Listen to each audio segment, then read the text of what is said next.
Hi guys, welcome to let's cook with Aishu. ನಾನಿವತ್ತು ತುಂಬಾ ಟೇಸ್ಟಿಯಾಗಿರುವಂಥ recipe ಪಾಯಸ ಮಾಡ್ತಾ ಇದ್ದೀನಿ.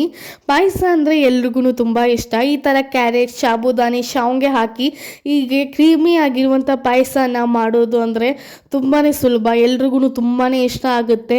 ತುಂಬಾ ಈಸಿಯಾಗಿ ಇದನ್ನು ಮಾಡ್ಕೋಬಹುದು. ಹಾಗಾದರೆ ಈ ಥರ ಕ್ರೀಮಿ ಆಗಿರುವಂಥ ಈ ಪಾಯಸನ ಯಾವ ಥರ ಮಾಡೋದು ಅಂತ ನೋಡೋಣ ಬನ್ನಿ. ನಾನಿಲ್ಲಿ ಕ್ಯಾರೆಟ್ನ ತೊಗೊಂಡಿದ್ದೀನಿ. ಅರ್ಧ ಕ್ಯಾರೆಟ್ನ ತುರಿದು ಮತ್ತು ಸ್ವಲ್ಪ ಕ್ಯಾರೆಟ್ನ ಕಟ್ ಮಾಡಿ ಇಟ್ಕೊಂಡಿದ್ದೀನಿ. ಇಲ್ಲಿ ನಾನು 1 ಲೀಟ್ರ್ ಹಾಲನ್ನ ತೊಗೊಂಡಿದ್ದೀನಿ. ಮತ್ತು ನಾನು ಇಲ್ಲಿ ಸಾಬುದಾನಿನ ಒಂದು 5ರಿಂದ 6 ಗಂಟೆ ನೆನೆಸಿಟ್ಕೊಂಡಿದ್ದೀನಿ. ನಾನಿಲ್ಲಿ ಸ್ವಲ್ಪ ಶಾವಿಗೆನ ತೊಗೊಂಡಿದ್ದೀನಿ. ಇಲ್ಲಿ ನಾನು 1 ಕಪ್ನಷ್ಟು ಸಕ್ಕರೆನ ತೊಗೊಂಡಿದ್ದೀನಿ. ನಾನಿಲ್ಲಿ ಗೋಡಂಬಿನ ತೊಗೊಂಡಿದ್ದೀನಿ. ಈಗ ನಾನು ಇಲ್ಲಿ ಕವಾನ ತೊಗೊಂಡಿದ್ದೀನಿ. ಇದನ್ನು ಹಾಕಿದರೆ ಚೆನ್ನಾಗಿ ಕ್ರೀಮಿ ಆಗುತ್ತೆ. ಆಮೇಲೆ ನಾನು ಫ್ಲೇವರ್ಗೋಸ್ಕರ, ಟೇಸ್ಟ್ಗೋಸ್ಕರ ಕಸ್ಟರ್ಡ್ ಪೌಡರ್ನ ಹಾಕ್ಕೊಳ್ತಾ ಇದ್ದೀನಿ. ಇಲ್ಲಿ ನಾನೊಂದು ಪಾತ್ರೆಗೆ ಕ್ಯಾರೆಟ್ ಮತ್ತು ಹಾಲನ್ನ ಹಾಕಿಬಿಟ್ಟು ಕ್ಯಾರೆಟ್ನ ಚೆನ್ನಾಗಿ ಕುದಿಸ್ಕೋತಾ ಇದ್ದೀನಿ. ಇದು ಚೆನ್ನಾಗಿ ಬೇಯಬೇಕು ಕ್ಯಾರೆಟೆಲ್ಲ.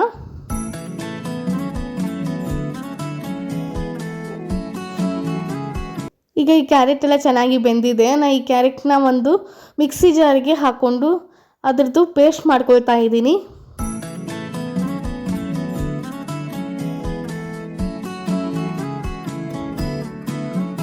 ಈ ಥರ ಪೇಸ್ಟ್ನ ಮಾಡ್ಕೊಳ್ಳಿ.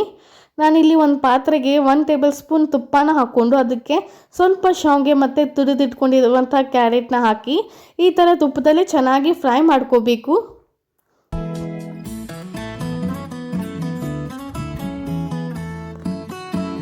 ಈಗ ಇದೆಲ್ಲ ಚೆನ್ನಾಗಿ ಫ್ರೈ ಆಗಿದೆ. ನಾನೀಗ ಇದಕ್ಕೆ ನೆನೆಸಿಟ್ಕೊಂಡಿರುವಂತಹ ಸಾಬುದಾನಿನ ಸೇರಿಸ್ಕೊತಾ ಇದ್ದೀನಿ. ಅದನ್ನು ಚೆನ್ನಾಗಿ ಮಿಕ್ಸ್ ಮಾಡಿ.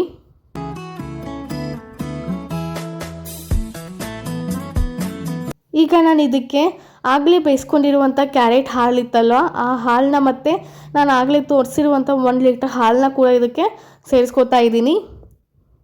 ಸ್ವಲ್ಪ ಹಾಲನ್ನ ತೆಗೆದಿಟ್ಕೊಂಡು ಹಾಕಬೇಕು, ಎಲ್ಲ ಹಾಲನ್ನ ಹಾಕಬಾರ್ದು. ಇದನ್ನು ಕೂಡ ಚೆನ್ನಾಗಿ ಮಿಕ್ಸ್ ಮಾಡಬೇಕು.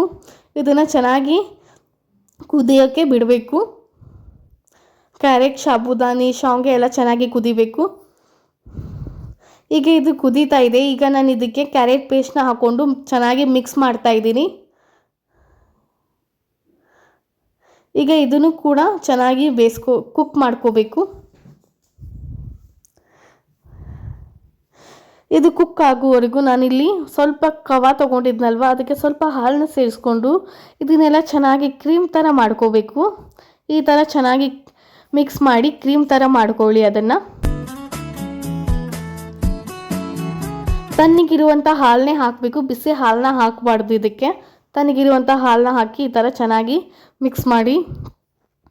ಇಲ್ಲಿ ನಾನು 2 ಟೇಬಲ್ ಸ್ಪೂನ್ ಕಸ್ಟರ್ಡ್ ಪೌಡರ್ನ ತೊಗೊಂಡಿದ್ದೀನಿ. ಅದಕ್ಕೂ ಕೂಡ ತಣ್ಣಗಿರುವಂಥ ಹಾಲನ್ನ ಹಾಕಿಬಿಟ್ಟು ಚೆನ್ನಾಗಿ ಮಿಕ್ಸ್ ಮಾಡ್ತಾ ಇದ್ದೀನಿ. ಗಂಟೆಲ್ಲ ಆಗಬಾರ್ದು. ಗಂಟು ಆಗದೇ ಇರೋ ರೀತಿ ನೀವು ಈ ಥರ ಚೆನ್ನಾಗಿ ಮಿಕ್ಸ್ ಮಾಡ್ಕೋಬೇಕು.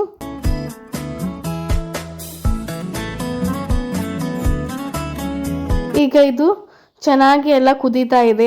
ಎಲ್ಲನೂ ಚೆನ್ನಾಗಿ ಕುದ್ದಿದೆ. ಶಾವಿಗೆ, ಸಾಬುದಾನಿ, ಕ್ಯಾರೆಟ್ ಎಲ್ಲ ಚೆನ್ನಾಗಿ ಕುದ್ದಿದೆ. ಈಗ ಇದೆಲ್ಲ ಚೆನ್ನಾಗಿ ಕುದ್ದಾದಮೇಲೆ ಇದಕ್ಕೆ ನಾನೀಗ ಸಕ್ಕರೆನ ಸೇರಿಸ್ಕೊತಾ ಇದ್ದೀನಿ. ನಾನಿಲ್ಲಿ ಮೊದಲಿಗೆ 1 ಕಪ್ನಷ್ಟು ಸಕ್ಕರೆನ ಹಾಕ್ಕೊಂಡಿದ್ದೆ. ಆ ಸಕ್ಕರೆ ಕಡಿಮೆ ಆಗಿದ್ದಕ್ಕೆ ನಾನು ಇನ್ನೂ ಅರ್ಧ ಕಪ್ಪು ಸಕ್ಕರೆನ ಹಾಕ್ಕೋತಾ ಇದ್ದೀನಿ. ಸ್ವೀಟು ಜಾಸ್ತಿ ಇರಬೇಕು. ಕೆಲವೊಬ್ಬರಿಗೆ ಇಷ್ಟ ಆಗುತ್ತೆ, ಕೆಲವೊಬ್ಬರಿಗೆ ಇಷ್ಟ ಆಗಲ್ಲ. ನಮ್ಮ ಮನೇಲಿ ಸ್ವೀಟ್ ಇದ್ರೇ ಇಷ್ಟ ಆಗುತ್ತೆ.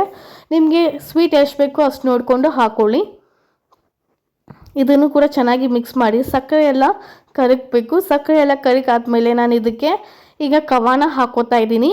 ಕವಾನ ಹಾಕ್ಕೋತಾ ಇರಬೇಕಾದ್ರೆ ಫ್ಲೇಮ್ನ ನೀವು ಲೋ ಅಲ್ಲಿ ಇಟ್ಕೋಬೇಕು. ಹೈ ಫ್ಲೇಮಲ್ಲಿ ಇಟ್ಕೊಂಡು ಕವಾನ ಹಾಕಬೇಡಿ.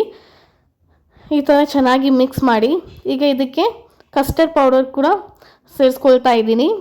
ಇದನ್ನು ಕೂಡ ಚೆನ್ನಾಗಿ ಮಿಕ್ಸ್ ಮಾಡಿಬಿಟ್ಟು ಇದನ್ನು ಲೋ ಫ್ಲೇಮಲ್ಲೇ ಒಂದು 5ರಿಂದ 10 ನಿಮಿಷ ಕುಕ್ ಮಾಡ್ಕೋಬೇಕು. ಚೆನ್ನಾಗಿ ಇದೆಲ್ಲ ಕುಕ್ ಆಗಬೇಕು. ಲೋ ಫ್ಲೇಮಲ್ಲಿ ಕುಕ್ ಮಾಡ್ಕೊಳ್ಳಿ, ಹೈ ಫ್ಲೇಮಲ್ಲೆಲ್ಲ ಇಟ್ಕೊಳಕ್ಕೆ ಹೋಗ್ಬಿಡಿ. ಈ ಥರ ಚೆನ್ನಾಗಿ ಕುಕ್ ಮಾಡ್ಕೋಬೇಕು ಇದನ್ನು.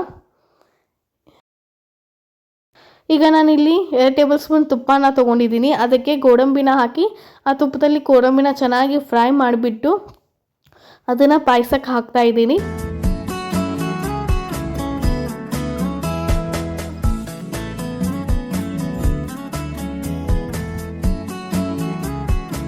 ಈಗ ಇದು ಪಾಯಸ ರೆಡಿಯಾಗಿದೆ.